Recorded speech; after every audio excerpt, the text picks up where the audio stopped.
The following presentation is brought to you through the power of science. Ooh, shiny.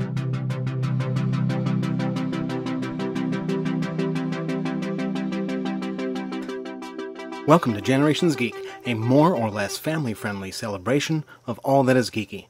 I'm science fiction writer Scott Pearson, and along with my daughter Ella, we are two generations of geek. This is episode 49, Old World, New Vampires, part 2 of my two-part interview with urban fantasy author Melissa F. Olson. In this episode, we'll be discussing Melissa's books, including her Old World series and the recent Nightshades trilogy of vampire novellas. I've got a few program notes. This episode kicks off our 5th season, something both Ella and I can hardly believe. Unfortunately, Ella couldn't be here for the interview, but she'll join me at the end of the program to tell us about her adventures at CONvergence, a great con here in the Twin Cities that celebrated its 20th anniversary this summer. Lastly, remember you can find us online at generationsgeek.com, recently redesigned from top to bottom, now including blog posts from me and, as always, handy links to all our episodes. Plus, check out the Generations Geek Instagram featuring Ella's geeky adventures. Now, on with the show.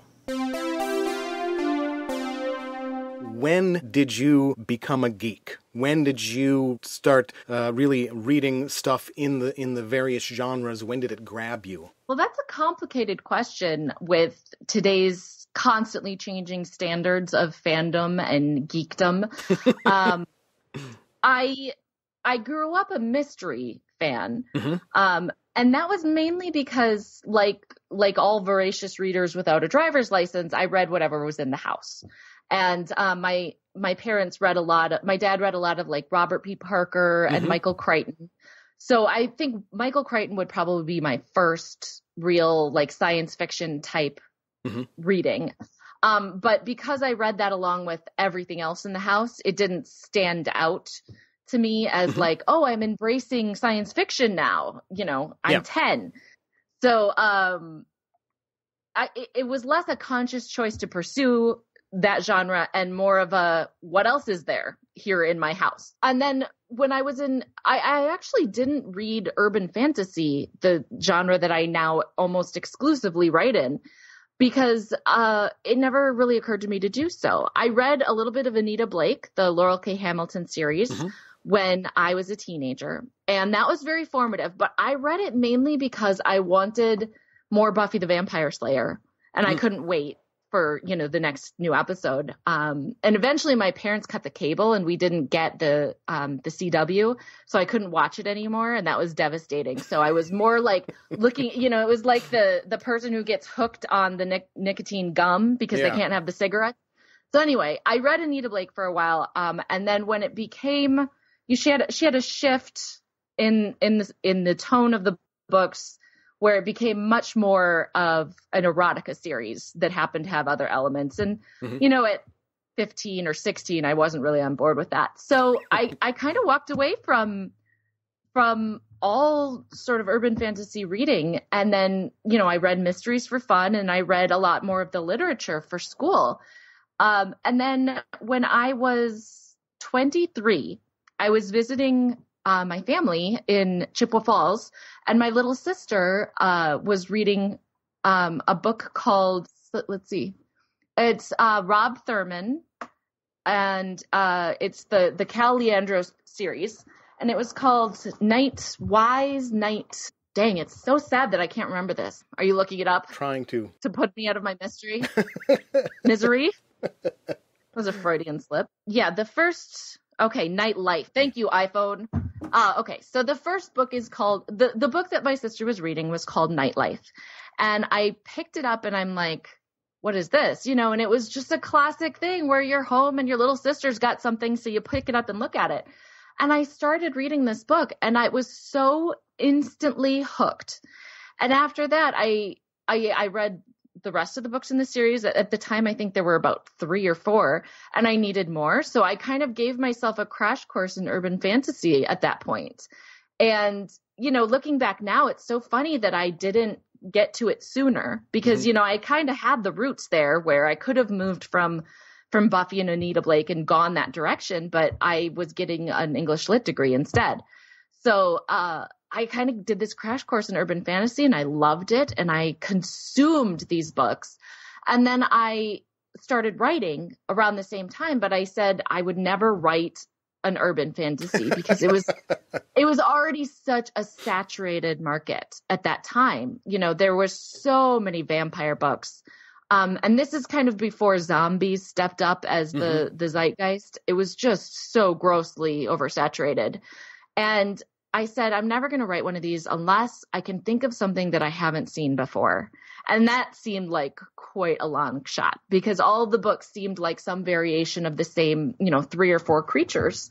Yeah. Vampires, werewolves, fairies, witches, mix as needed was the recipe. And then I kind of actually had an idea that I hadn't seen before. And I had tried to publish a mystery that nobody wanted because the main character was female and married and pregnant. And so no one wanted that kind of book because, it was like a hard-boiled PI book, but it was about a woman who had actual like regular woman, things going on in her life besides the mystery. And I'd been trying to get it published for a year and my agent couldn't sell it. And so I started writing this urban fantasy with my idea. And my agent published it before I'd finished the first draft, or sold it before I'd finished the first draft. I mean, I lied and said it was finished, and it wasn't. But she was able to find a buyer for that one pretty quickly. So I want to step in there and admit that I've only read your Nightshades books. And so I'm very curious.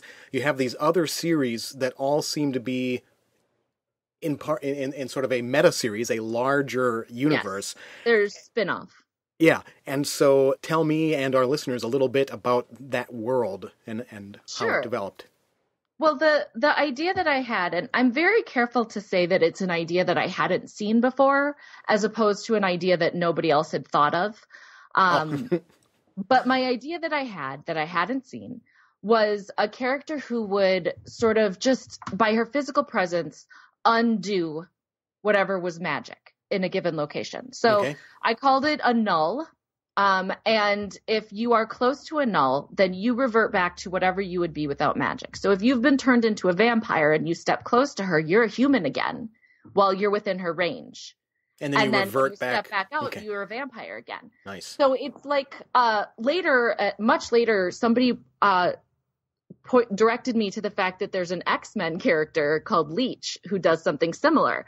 Where when somebody goes close to him, they lose their mutation, but it's not a permanent loss. It's just the vicinity. Yeah. So anyway, I came up with this null character, and even though it was a saturated market, I sold the book to 47 North, and they published 2 more books in the series about this null who, her sort of day job is that she cleans up crime scenes from the supernatural. So if you're a vampire and you have a very sloppy evening meal and there's blood everywhere that you need to get rid of quickly, you would call her in. And she's the best person to do that because, you really can't use any vampire powers on her because, when she comes near, you're just going to be a dude again. So in the world of the series, does the greater public know that it's a supernatural world? No. And that's a great question because all urban fantasy can kind of be divided into 2 categories.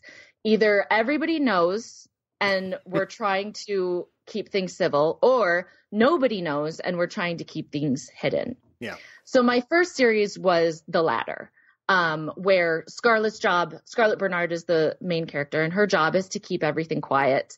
The fixer. She is. She's kind of a janitor, is how she describes herself.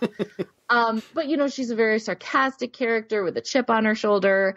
And I loved writing her so much that I wanted to keep going. But my publisher wanted a different book after 3. And so I said, well, I've built this world. I had so much fun with it. Why don't I do a spinoff? And I think my model for this was sort of the Kelly Armstrong's Women of the Otherworld books, where she has like 13 books that are set in the same world with varying protagonists. And, they'll step in and out of each other's books a little bit, which is sort of really, really fun. Yeah. And I wanted to do something like that in a more structured way. So I did the first Scarlett trilogy, and then I did a spin-off trilogy starring a completely different character. And there was a little bit of connection. Like the character who stars in the other series, her name is Lex, and her twin sister is killed in Los Angeles in one of Scarlett's books. And Scarlett actually hides the body because that's her job, is to hide gruesome murders. So the two of them eventually meet, and they of course start on a really bad foot when Lex finds out that Scarlett, sort of purposefully cremated her sister. So then I wrote this spin-off trilogy of Lex's, and that actually did very well. Most people found me that way. And my publisher was very smart in that they put the first chapter of my first Scarlett book at the back of the first Lex book. So a lot of people read Lex, and then they went back and read the Scarlett trilogy. And that's how I kind of sort of became known, is through that kind of roundabout way. So then after I wrote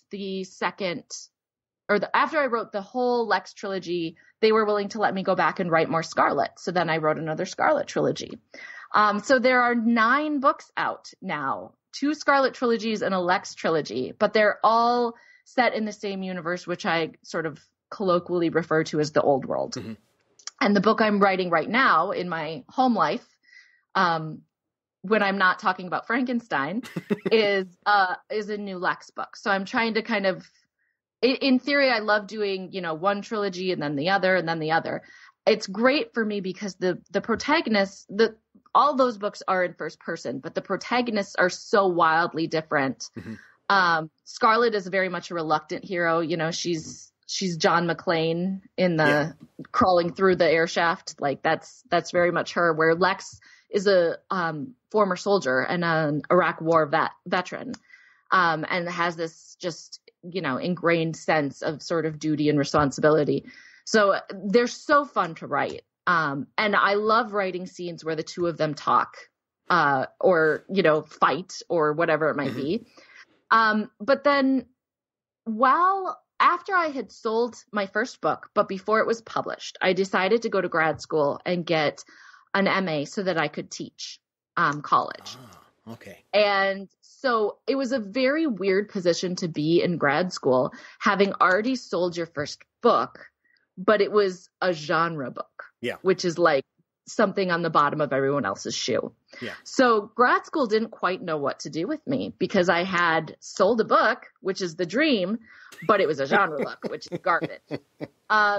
But while I was in grad school, I did take a class on screenwriting, which was sort of fun because I had a film degree, so I had a lot of the background already. And one of the projects for that was to come up with your own original screenplay. And that's actually when I developed the story that would eventually become Nightshades. Okay. It was supposed to be, my idea at the time was that it would be a TV pilot. And one thing you don't see on TV, you see a lot of supernatural TV shows, but they're very serialized.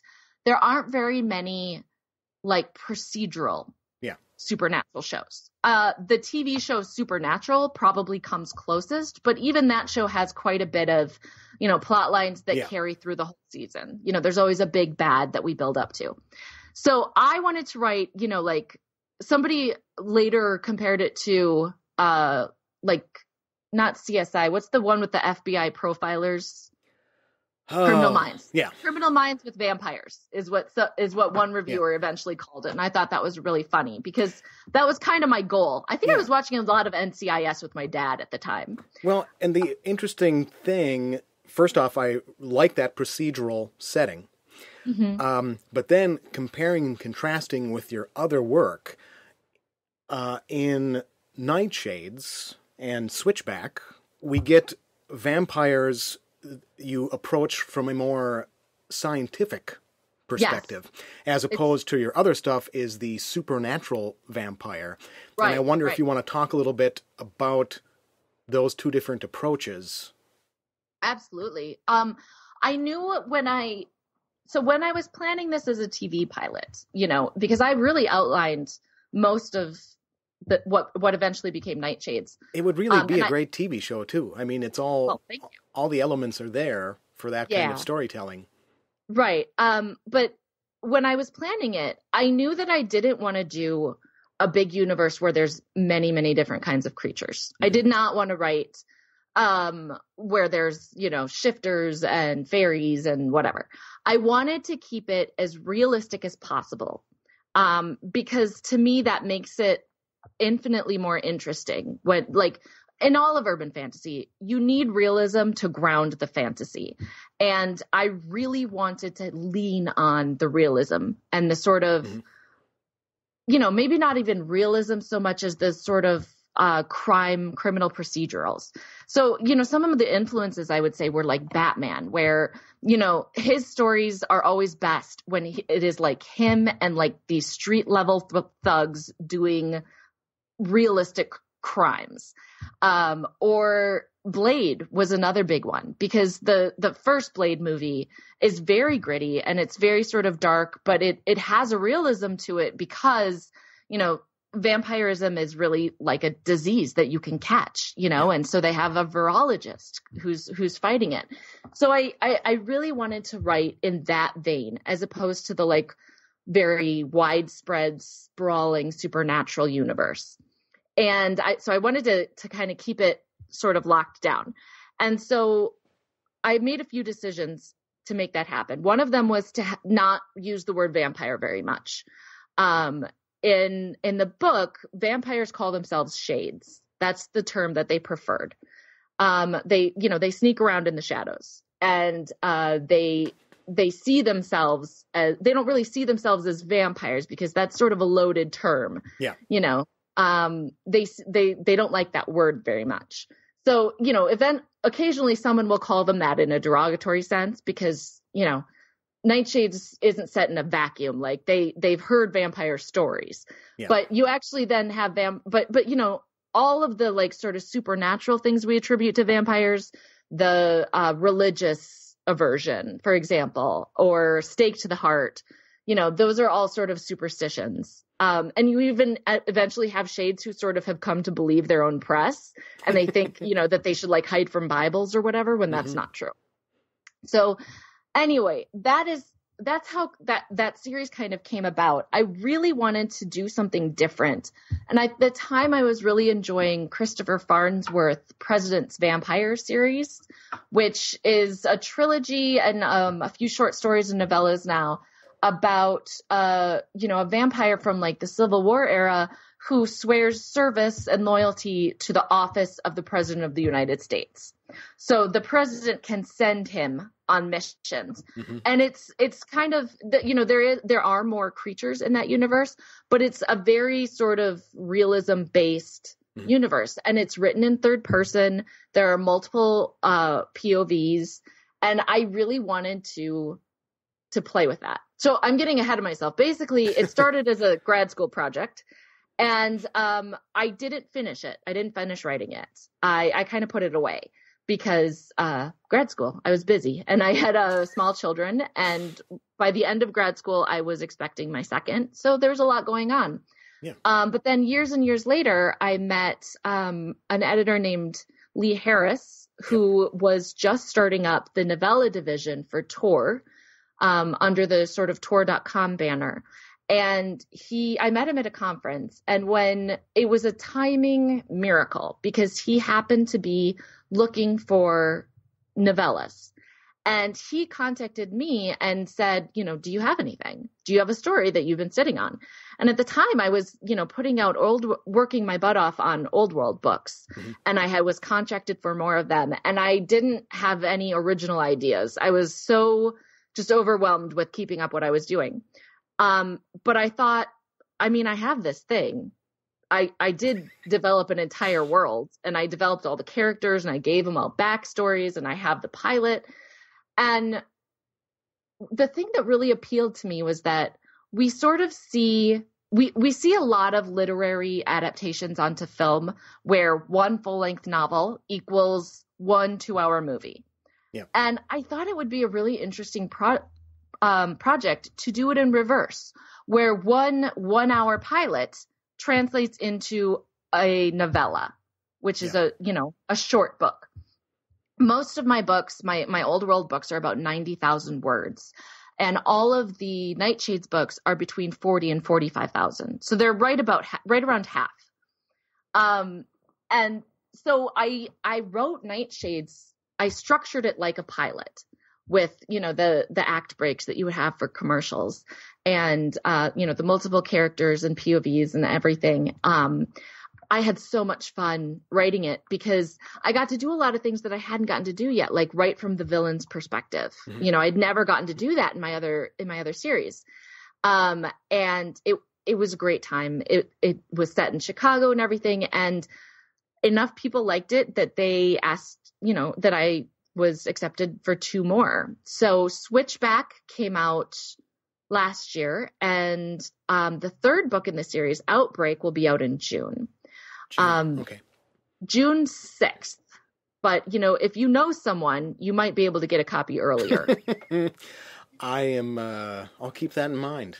Yes. I'm looking forward to reading it because I find the mix of the procedural and the vampires is fun, and the characters are nicely layered, and they're all going through their own various personal issues and trying to deal with having this shade in their midst, and it's right.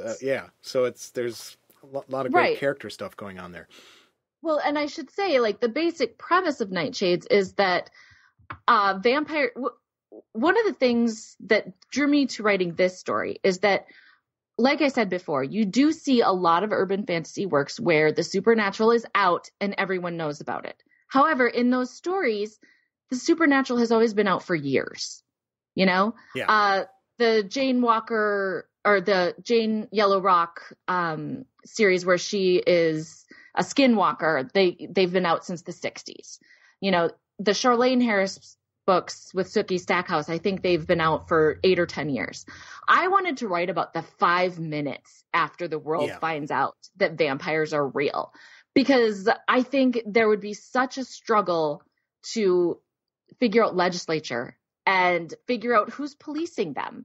And are they all the enemy? Are they monsters? What are we doing here? And I'm glad that I did not write this book sooner, because by the time I was ready to write the book and I had a goal and everything, Facebook was what Facebook now is. And I was seeing a lot of natural disasters where everybody would get upset on Facebook for like a day or two, and then they would all go back to their life. There would be a tsunami or an earthquake on the other side of the world, and hundreds of thousands of people would be killed. And this is a thing that still happens. And there's a couple of days where people are really upset about it and they do fundraisers. And then we all just go back to the funny dog videos. And so I'm glad I didn't write the book when I originally conceived of it, because by the time I wrote it, one of the things that I had kind of theorized was that if we did find out that vampires are real, we would all be really worked up about it for like 3 days on Facebook. And then we'd all go back to the funny dog videos. Mm-hmm. And that's exactly what happens. People don't want to hear about vampires. Like, they have found out that there's a virus that, requires people to consume human blood in order to live, but they don't want to talk about it because it's uncomfortable and because they're very focused on putting one foot in front of the other. So nobody really wants to hear about vampires, or they just want, the government to make it go away, like to solve the problem. And so the book is about the division, Homeland Security, or the FBI, branches off a Bureau of Preternatural Investigations, and their job is to quietly get rid of any vampire problem so that the public doesn't have to deal with it, because, that would interrupt from our funny dog videos. And so, the book is about this young, very ambitious agent who is tasked to take over the FBI or the BPI in the Chicago area because everybody keeps being killed. Like, the entire Chicago staff keeps getting murdered. And this is the guy that is assigned to go in and figure out what the heck is happening. And so the first thing he does is think, I'm going to hire a shade to be on my team. Yep. And so he hires a woman who is actually a vampire to join the team for solving vampire crimes. And through this sort of accident mistake, he ends up getting one of the two most powerful shades in the world. So that's a very long-winded explanation of the setup. I apologize. You can edit most of that out. But that's kind of how I came up with it. And I did not expect to have as much fun as I've had with the Nightshades books. You know, with Switchback, Nightshades is about the creation of the team. It's about the coming together. It's the pilot. Switchback is my social commentary on picture perfect suburbia and what happens when you send vampires into picture perfect suburbia. It's set in one of the towns on the North Shore of Chicago, very similar to what all of the like John Hughes movies were set. Yeah. Because John Hughes actually lived in this area and he invented a small town where he set all these movies. Well, I invented a small town where I send in vampires. But I really wanted to talk about toxic masculinity and suburbia. And with Outbreak, the third book is kind of tying up a lot of those threads. But it's also about, you know, okay, so we've got this team, we've put the team together, but where does our loyalty go? Are we loyal to the FBI? Are we loyal to each other? Are we loyal to this woman that we now know is a shade? And holy crap, she's, you know, an evil vampire in our midst. So, you know, the third book is a lot about looking at these sort of ties and deciding what's most important.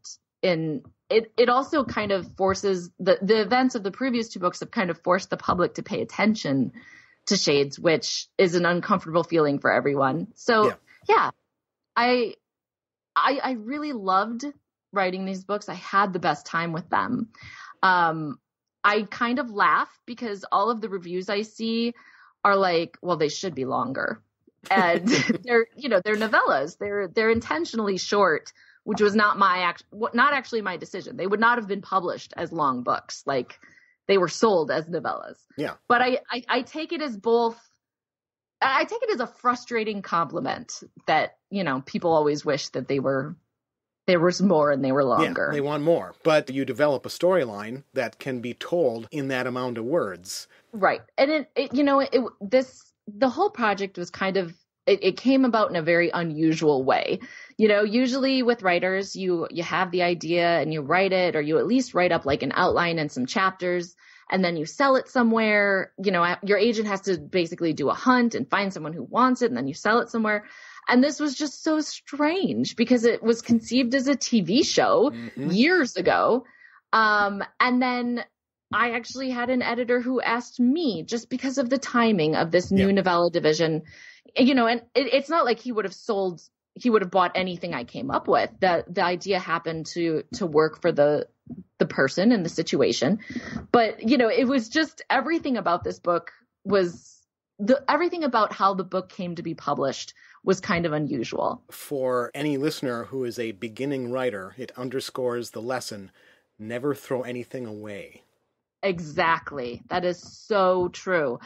I have a folder that I think I've, you know, optimistically labeled the morgue that is just projects that like I started and they were garbage. And I'm still convinced it's all garbage. But in this case, you know, I pulled something out of there that, you know, became one of my favorite things to write. I have so much fun with those books. And I have, you know, it's fun for me too because of the procedural aspect. You know, procedural television is not always done well. And so it has a very bad reputation because there are so many knockoffs that are just knockoffs. But when you look at like the early years of some of these shows, the original NCIS is a good example. You know, the first probably 6 seasons were really great examples of how this genre can work. And it works because you have characters you care about that are well drawn, that have places to go. I think eventually a lot of TV shows, you know, they make a lot of mistakes after 6-8 seasons. But, looking back at some great examples of procedural television, I really saw what I loved about those, and I wanted to write that kind of thing. I wanted to write a team working together that's, they all have their own histories and they have their own personalities that informs their actions, but it's not really what the story is about. They'll go through emotional journeys, but they're on a smaller scale to solving the crime. Mm-hmm. And I wanted to do that. And I wanted to have action, and I wanted to write from the villain's perspective, and I wanted to try third person. And it was just, I think I worry that I'm making it sound like I wrote the whole thing as an exercise, but honestly, it was more of a luxury than anything else, than me letting myself get to do all this kind of fun stuff. Yeah. Sometimes there's those backstories about, like, how the sausage is made. Yes. That there are these times where you sit down with an idea where you just want to try something that you haven't done before. It doesn't diminish the end product if you realize that it came out of something that was almost started like an exercise, like, I've never written X before, I'm going to give it a shot. Right. Well, if it results in a great story at the end, well, then it doesn't really make any difference that you started it kind of as a experiment. Yeah. But I mean, I'm still so proud of these books, and I love them so much, even though they're different from what I'm mainly known for. Mm-hmm. I think I love them in part because they're different from what I'm mainly known for. I'm not sure what's going to happen with them yet. I'm not sure if there's going to be more stories set in this world. Mm-hmm. I'm really pleased with the 3-book arc. Like, I feel like I end the 3rd book in a way that both wraps up what's come before and leaves a door open, which is, kind of the dream as a writer. Yeah. So yeah, I love these books, I think a lot of writers, have sort of this skeleton in their closet of a book or a series that, it's not the one they're known for. And so it becomes almost something you're like quietly ashamed of. But man, I adore this series. I love writing it so much. I love these characters. I have friends who will like send me messages like, Alex really isn't good enough for Lindy. And just the fact that like my friends get worked up about that and feel the need to talk to me. Honestly, I think my parents have read the Nightshades book, all of the Nightshades books, but not all of any of my other series, because it's a very different sort of vibe. The books are a very different atmosphere. And I think of my dad when I write these books, because he is the procedural guy. He is not the vampires and werewolves and teen angst guy. Not that I write any teenagers, but I think you get that sort of reputation when you write urban fantasy with vampires. Now we're all kind of lumped into that awful Vampire Diaries, Twilight, teen romance category. And so I think my dad, because his tastes don't run in those directions, he does not always read my other books, but he and my mom both like the Nightshades books because it's a different genre while still somehow being urban fantasy. Yeah. I'm sorry. I feel like I've talked forever now. And I've maybe answered like part of a question that you asked me. I don't know. You did. I do have one follow-up question, just because I can't remember. I may have already asked this. So, having written all these various vampire things, I assume that you have been a fan of the original novel Dracula. I mean, we did touch upon that a little bit because you wrote the paper. Yep. The paper on the film. Were you sort of a long-term fan of Stoker's novel before you started watching the Dracula movies? No. I read Dracula. There again, I read it in high school. No, I read it in college, and I found it very frightening. Mm-hmm. I also did not think that the writing held up well. Mm-hmm. An opinion which I pretty much maintained. I also tend to read from a feminist perspective, and that is not a feminist book. No.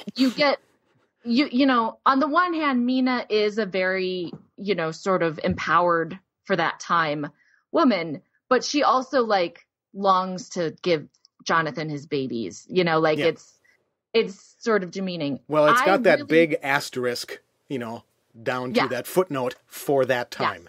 Because it's very much of its time. It is. I think that, smarter people than me have pointed out that one of the reasons that Dracula has been so popular for so long is because of its weaknesses as a novel. Stoker doesn't put in enough description of the mythology. He leaves these gaps, and into those gaps, writers have found the most amazing stories.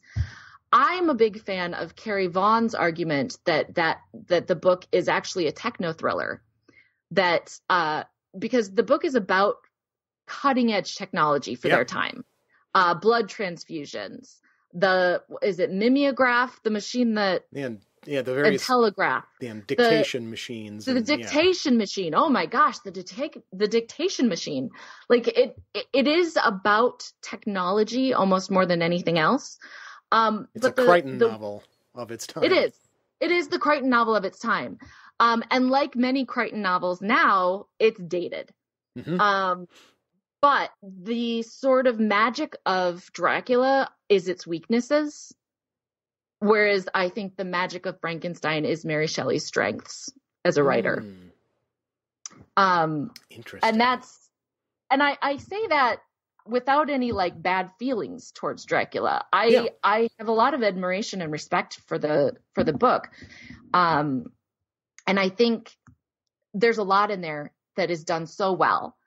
But I also think that it was just kismet again. Like it was the right moment and the right story at the right time in literature.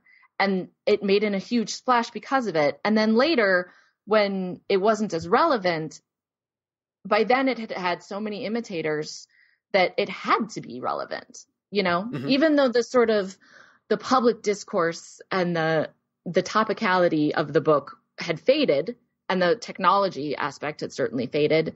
By then, it had so many imitators that now you had to look at it as the father of a genre. Yeah. And as the father of a genre, I think Dracula is fantastic. I don't have the same love for it, though. For me, both Frankenstein and Dracula, I just love, love, love them. When I read them now, for the, I don't know how many times I've read both of them. And so over the years, as I read more and read and reread them, and as I became a writer and developed my own craft, when I go back and read them now, I certainly pick out more and more the spots where they drag or fall.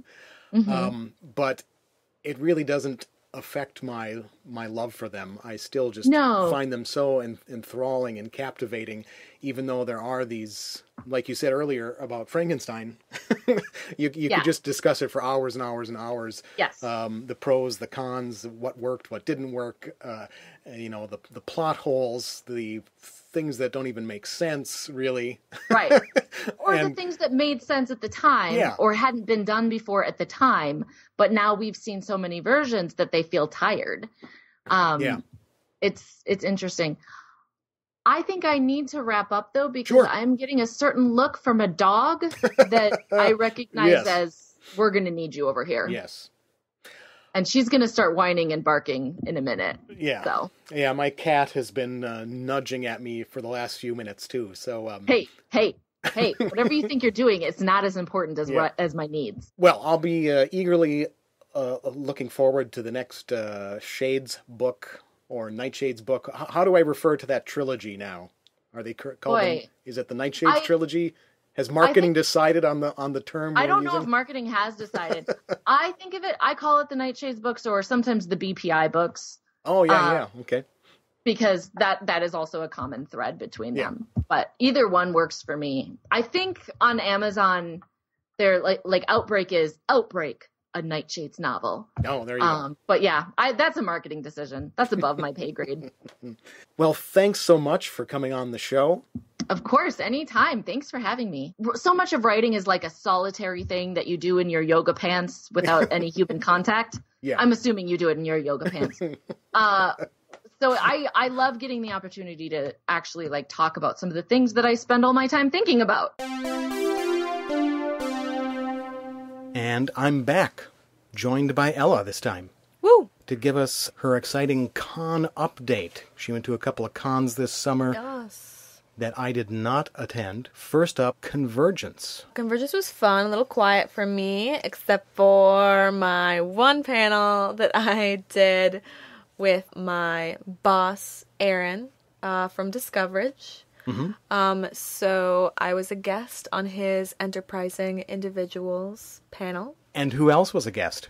Melinda Snodgrass. Boom! Because the episode was on Measure of a Man, which is confirmed the best Star Trek episode ever. So obviously we had to have the authoress, Melinda Snodgrass, on. I was very concerned. And then I was like almost late. In reality, I was like right on time. I want to step in here to provide just a little bit more context. Okay. In case people are forgetting, Measure of a Man is a data-focused episode, and from the time My husband. from the time Ella started watching Next Gen when she was like 7 or whatever, I knew that he was going to be my husband. Yeah, loved Data. Huge Data fan. So that was a huge episode for her, like her whole life practically. Measure of a Man is like, you ever just like watch Measure of a Man and cry? It's so good. Sometimes I just like watching. So you had actually met Melinda at a previous CONvergence when you were but I was a few years a younger. tiny baby child. And now I don't think I'm an entire adult. Yeah, I don't think you had the courage to speak to her when I was like, introduced hello. you to her the first time. I was like, okay, hello. So, sorry for the interruption, but I just wanted to set the scene there. So then flash forward to now, and you get to be on the panel of my your God. favorite episode with the writer, And then you were almost late. I was almost late. I was exactly on time is what it was, but it was like 2 minutes before the panel started. I like ran into the room and which was, thank God, like Aaron, like he could have started, because they live streamed it, they video streamed it to Facebook too. And it's like, he could have had that already going and I would just zoom in, but he waited for me because he's a perfect angel and professional man. Meanwhile, I'm a 20-year-old literally running in late with like an energy drink in my hand because I was exhausted because this was like mid-paper. I delivered papers all summer. So I was like, I took the weekend off obviously for con, but I was like, still, it's like, you don't know where your brain is. But I was right on time and I was like, hi, sorry everyone, I'm here. No, so many cool people were on the panel. I don't remember any of their names except for Melinda, obviously. But she just kept saying, like, crazier and crazier stuff. Like, she just kind of dropped. She was talking about, like, playing a board game. Well, and then, we taught George how to play. Like, George R.R. Martin. And then she, like, launched into this story about how he just, like, decimated them. And I was like, this is the most on-brand thing. You taught George R.R. Martin how to play a board game, and you thought he wasn't gonna destroy you? and then he red weddinged you. He did. Oh my God, it was already so much just to hear her talking about the episode, and then she just starts talking about, like, George R.R. Martin, and I'm like, I really am not in a place to handle this. I'm caffeined up. I was almost late. No, it was so fun, But she's though. very personable and approachable. She was so sweet. She was Yeah. so sweet. So nice. We had a moment after. We took a selfie. It was so much fun. Enterprising Individuals is always fun, but doing the live panel is always something exciting for me because I went to an arts high school and now I'm in college and I don't get to be on stage anymore, and so that's nice to get some energy out. Before we forget, I just want to do an extra little plug, underscore the other podcast you're talking about, Enterprising Individuals, which is a fabulous podcast that every episode is an in-depth look. Every at episode just really gives us a run for our money. Yeah, a single episode from across the Star Trek spectrum, across all the series, and each episode has a special guest, and sometimes they're just super geeks like all of us. Other times they're celebrity guests like Melinda, or a bunch of the people that have written Star Trek novels have been on the show. And so, yeah, you should check it out. Gotta listen. Were there any other noteworthy elements that you wanted to talk about? I didn't go with anyone who's like a real nerd, so I kept just kind of showing up to panels and like sitting in the back by myself. Aaron was on a Marvel panel, like an Infinity War panel, so I went to that, and that was super fun. Again, sat in the back and then immediately ran out because I hate it when I know a panelist and then it's like, oh, like I should say hi. But then there's always like a bunch of other nerds who like don't know them, and they, you know, they have other weird things to say. And then I also feel like it's like this mini like power move to walk up and be like, Aaron, how are ya? In front of like 80 nerds, and I'm like, yeah, I know the panelist. You know what I like. So I ran away very fast. I felt so weird at the next con we're going to talk about. Minnesota Fan Fusion is the first con that I was ever like a guest at. What's the lowdown? What happened? It was so fun. How did you get involved? Last year was their first year in Minnesota, so I went just to meet Garrett Wang, who played Harry Kim. Again, my husband. And I have many. And he was so sweet, and it was really fun. And so I already knew about them. And then this year was their second year, and they were getting like some big guests in that I was really, really excited about. Like John Rhys-Davies, who played Gimli. My husband. And I decided that I was just gonna apply to be like a panelist and see if they would accept me.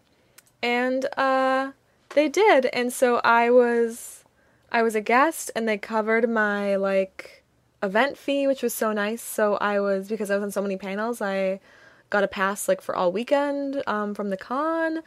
That's good. Yeah, it was so nice. And everybody that I worked with on their end was like so sweet. I talked mostly to a guy named Anthony Fuentes, and he was so cool. Everybody was so awesome. I was on almost every Star Trek panel, or every single one except one. Yeah, you like were a force behind their Star Trek track. I really was. And me and Taylor Sisko and Diana Ton, who they are a big part of the team in the Twin Cities who run Star Trek Trivia. Mm-hmm. So they're super cool. The three of us were on basically every Star Trek panel all weekend, which was so fun. They're really cool. You guys should look them up on Twitter and everything. So that was fantastic. And I was on a Harry Potter panel actually by myself. Minnesota Fan Fusion is so fun, and this year was definitely like more poppin' than last year, and they had a lot of bigger guests. But your second year, yeah, you're still easing into it. You're still figuring out the space and everything, and so I ended up being the only one on this Harry Potter panel, and it went so well. Like, it was so much fun, and I had so much fun, like, being on stage, and I was very grateful for my 6 years of, like, arts experience at my junior high and high school, because I was just by myself on stage, and I was like, hey, so I was thinking about it, I was like, okay, I was, like, planning it out, because I knew I was going to be by myself, and I was like, okay, I think I'm going to stand the whole time, because if I'm just sitting, it'll seem like boring. If I'm standing, I can like interact with the audience more, and like be more exciting, and like really like just be an entertainer. And it was so fun. Well, I also had like a really good group of people came. Like there was a good range. There was like adults and kids, and so I like talked to the kids in the audience, which is like a thing that I love when panelists are like, oh my god, hi, how old are you? So I did that because I was the panelist, and all those kids were so cute. It was interesting because I knew that it was going to be awkward at first, because I was going to try and have everyone be very like interactive with me, since I was the only one there. So I started off with a question nobody really wanted to answer, but then obviously the kids started talking first, and so it became very easy, and that was really, really fun. And didn't you do the Star Trek trivia panel by yourself as well? Yeah, but then Diana helped me because she's an angel. Oh, okay. So all the questions I wrote myself, which I think were too hard. Like, tag me on Twitter if you want me to, like, release the PowerPoint, but people were, like, shook. But it was still super fun, and everyone had a good time, and I gave out, like, suckers, and I gave out Wonder Woman stickers to the guys who won first place. So that was really fun. But yeah, I wrote, I think, like, 25 trivia questions myself. Yeah. I was really happy with all of them. Obviously, we've done Generations Geek panels before, but I've never been, like, oh, I have to sit down and take my notes for this panel. Like, I have to, Yeah. And so that was really fun and interesting, and yeah, it felt fun. It was good. It was nice. Did you get any other autographs, or was it just John Rhys-Davies that you No, did this because Nikolaj Coster-Waldau, who plays Jaime in Game of Thrones, canceled last minute, which was a bummer, but saved me a lot of money, because I think the second I made eye contact with him, I would have bought a photo op. So Nikolaj Coster-Waldau I love you. You're obviously listening. You're our biggest fan. Please come to Minnesota, but do it when I have more money to spend. There you go. But John Rhys-Davies, such a grandpa. Mm-hmm. He was so sweet. And he did a talk, too, right? He did a panel. His panel was so sweet. He was, like, literally... He didn't... So the girl at the panel, the one who was introducing him, was like, oh, like, John Rhys-Davies! And we're all like, woo! Like, clapping. And we're clapping. And we're clapping. And then she's like, oh, let's try it. He didn't hear me. Let's try it. Okay, John Rhys-Davies! And we're like, woo! We're clapping. And we're clapping. And we're clapping. The dude is standing right outside the room, but it's completely phased out of what she's saying to the mic because he's talking to, like, 3 fans who saw him in the hallway, and we're like, oh my god, like, he's, like, completely ignoring his own panel to talk to these people. And then for all, he was like, oh, gotta go. And then he walked in, he was like, so, all of you have nothing better to do at 10:30 on a Sunday morning than to see me? And it was like, and we all laughed, and he was like, I thought you'd all be in church. He was so, so sweet. And, he was so, when I got my autograph with him, he, like, asked me a lot of questions about, like, school, and I told him that I was a history major, and, so he started asking me, like, oh, like, well, what's your specialty, like, what do you like? And I was like, oh, well, like, I love studying World War II, like, I love this and that, and he was like, oh, you like military history? And I was like, I'm definitely down with military history, and I'm kind of down with all of it. But... So he was like, he started talking to me about, like, naval history, and it was just, like, so fun. Cool. And he was so nice. He talked to me for so long, and then he shook my hand, which always makes me feel so nice. And people are like, oh, well, it's so nice to me. And I'm always like, thank you so much. I did get to meet the guys from another local podcast, our faves from Keep on Tolkien. I hope that they don't listen. I hope that Danny and Joel don't listen. Hi. But I think they're listening. They could very well be listening. They could be. I hope they don't. When I started listening to their podcast, we all know that I'm a fangirl. And so I started listening, and I was like from the first episode, they come across as like those guys are your best friend. Like and I told them that I was like, I was really impressed with your show. Like, you start off like so strong, and I think part of it is just like the chemistry they have with each other. Like, they're a really good friends. Yeah. But no, yeah. So I got to meet them, and I was like, hi. Well, yeah, we have to give a big shout out to these guys. I love them so much. Because so they do this podcast on, everything Middle-earth, hugely enthusiastic about the Silmarillion and Lord of the Rings and everything, and they'll do super in-depth, like almost scholarly in-depth in their research. My God. But then at the same time that they're doing this in-depth scholarly research, they are also swearing like sailors in their enthusiasm. Yeah, they're not family-friendly. So it is not family-friendly. Someday I'm going to get on there, and I'm going to be like, Dad, here comes everything that has never come out on Generation Here. It's all... So yeah, we cannot repeat many of the things that they say, but if you're of the right age, it is fabulous, because their deep-seated love and enthusiasm for Tolkien's work is so obvious. I love the show. They're really fantastic. If you like Tolkien at all, they do such a good job of, like, this balance between, like, if you know everything and if you don't know anything. So, like, I feel like I'm kind of in this, like, this mid-range of, like, how much stuff I know and, like, how much information I'm able to keep in my head. And so it's fantastic listening, because sometimes it's like, oh, I, like, totally forgot about that. But a lot of times it's like, oh, like, I didn't realize that, or I totally forgot about that. And it's just fantastic. They make it accessible even when they're digging in to really obscure stuff out of the Silmarillion or something that people aren't as familiar with.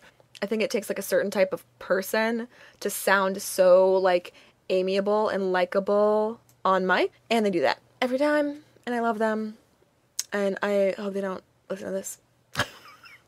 So, of course, I'm going to have to message them and tell them specifically to listen to this. We've mentioned on previous podcasts what's coming up in your life. Ella is going to school in London for the next 2 semesters. Yes. And so between being in London and being back in college and a 6-hour time difference, it'll be a lot more challenging for us to do the show together. So there might be more shows like this one where there's just a little bit at the end, but we'll see. We'll make it work out somehow. How else can people keep up with your adventures? So if you're not already following us on Instagram, which you all should, because we're at 78 followers. I checked today. which means that in 22 followers we'll have an even 100. And I would love that for my own ego and confidence. If we could just keep gaining followers on Instagram, that'd be fantastic. And everybody starts somewhere, so nobody laugh at me for talking about 78 followers. And you'll be posting occasionally cool geeky photos during your adventures in London. I have so much stuff planned. Right now, I think it's at Oxford, there's like this Tolkien exhibit, literally right now, of his like illustrations from The Hobbit and Lord of the Rings. And it's open through October, so I'm going to go see that. Yep. So there's going to be pictures of that. There's going to be videos of that. I am definitely going to every other nerdy place. I'm going to Stratford-upon-Avon. I'm going to go to Nottingham. I'm going to go to Nottingham. I'm going to say Nottingham Forest. I sure would go to Nottingham Forest. I hate myself. I'm going to do literally everything possible nerdy. So everyone follow our Instagram, because that way you can live vicariously through me while I'm living in London and traveling across Europe. That's all the time we have for this episode. On our next episode, I'm not sure what's happening, because we'd been planning to forge ahead with our epic multi-part review of the Alien series with Alien Resurrection, but we were just too busy to make that happen. I'll find someone fun to interview and hope that Ella will be able to chime in somehow. Remember that Generations Geek is a part of the Chronic Rift Network, which broadcasts from aboard a flight to London. Please give their other fine podcasts a listen at chronicrift.com. Thanks for listening, and come back next time.